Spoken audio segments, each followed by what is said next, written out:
Hello, this is Larry. I'm back to talk to you today about the characteristics to be an effective private investigator. This is brought to you by the Investigator's Ultimate Guide to Missing Persons and Fugitives.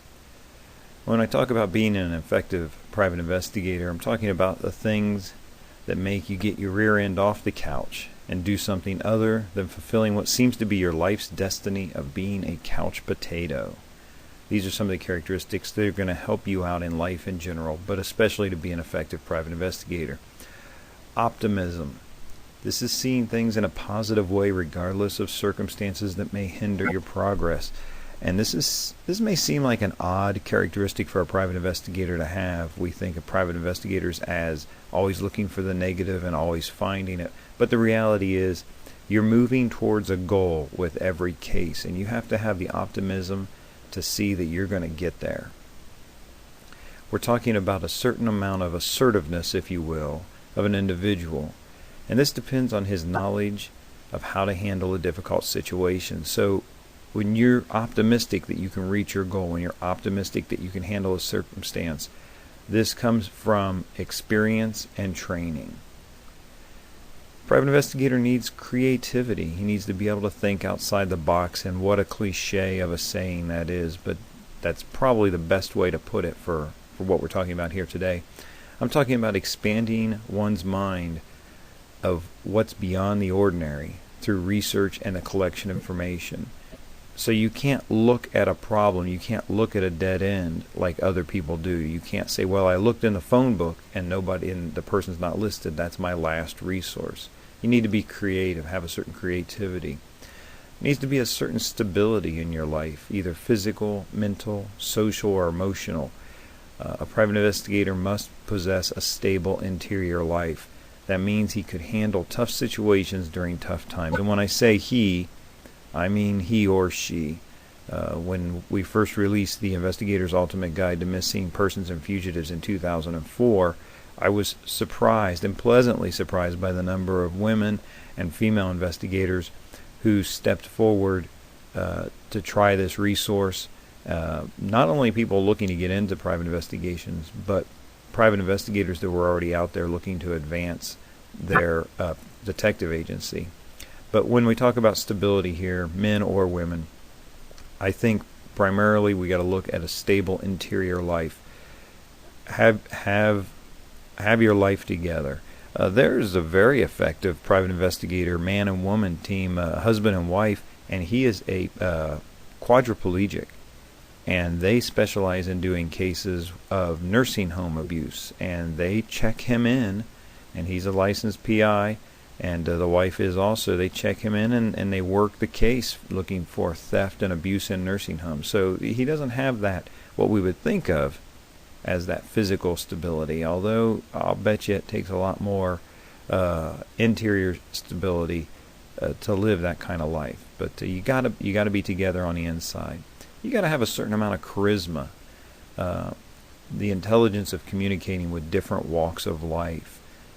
You can be, who says a charming man is less than an intelligent one? You can be a tough guy with a smile on your face. And when you come back to that stability and that confidence that you can handle circumstances, you don't have to walk around with a dirty, hairy scowl on your face all the time.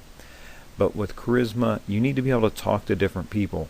You'll be talking, in the morning you're going to be talking to a crackhead on a stolen bicycle, and that afternoon you're going to be talking to an attorney that makes $500,000, and you're standing in an office with shag carpet that's so thick and lush it comes up to your knees. And you need to be able to handle both kinds of people with dignity and respect to get the information you need to move your case forward.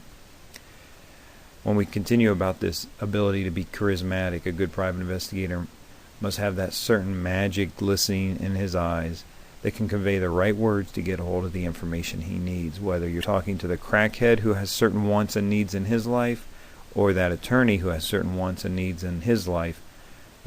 You've got to be able to convey what needs to be conveyed to get the information you need from those individuals in a ethical way, of course. You've got to be, as a private investigator, somewhat of a risk taker, and I'm talking here as in someone pursuing his own dream. You should be stern but flexible. He should not be afraid of taking chances when opportunity strikes. Measured risk-taking. You look at the pros, you look at the cons, you make a decision, and then you move forward. You have to be able to do that. You cannot. Analysis paralysis is what a good friend of mine calls it, where you just sit and analyze things for so long that nothing gets done. Good private investigator needs to be energetic, willing to do whatever it takes to reach the finish line, as long as it does not violate the laws of God or man. Be ethical, stay legal. Your enthusiasm must push when you're ready to quit. I'll tell you, a characteristic that served me well as a private investigator was tenacity, just stick-to-itiveness. I would not give up. And that solved me more cases and made me more money than probably anything else going on. Good private investigator is time-bound. What do I mean by that? I'm talking about like a report in a newspaper. A private investigator must be on top of new sources of information and new methods to gain that information. Here is a key element that so many people miss. You may or may not know about new sources of information, but there are always these new methods for gaining that information. There may be a database out there that you don't have access to. How else can you get that information? Is there another method for getting that information? There may be a collection of information. There may be a witness you need to talk to, that new source of information. But do you know how to? Do you have a method for gaining that information? This is critical, and it's one of the important things we talk about in the Investigator's Ultimate Guide to Missing Persons and Fugitives. But being able to work a new method and finding what's really going to be that handful of methods that become your signature, the things that really work for you. Overall, it can be a great failure to just stick with the mentality of being conventional. You can just sit on your couch, or you can move forward. And this would be one of the PI's greatest downfalls, to just sit on the couch or just think like everybody else. If you're stuck in that conventional thinking that, well, I'm at a dead end, that's all there is I can do, then you're going to fail as a PI. You need to be able to move forward. You need to be able to think big. You need to be able to act.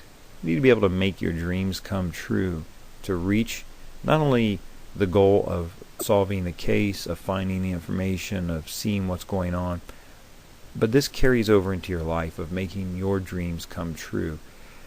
I'd like to remind you that we have the Investigator's Ultimate Guide to Missing Persons and Fugitives with a ton of information about all of these things. You can get that at beapi.com, beapi.com. I'd advise you to check it out. Thanks for listening. There's also a free report there, a free audio report that covers a lot. It has a case study that covers in a great deal of detail some interesting things there, so check it out. Thanks.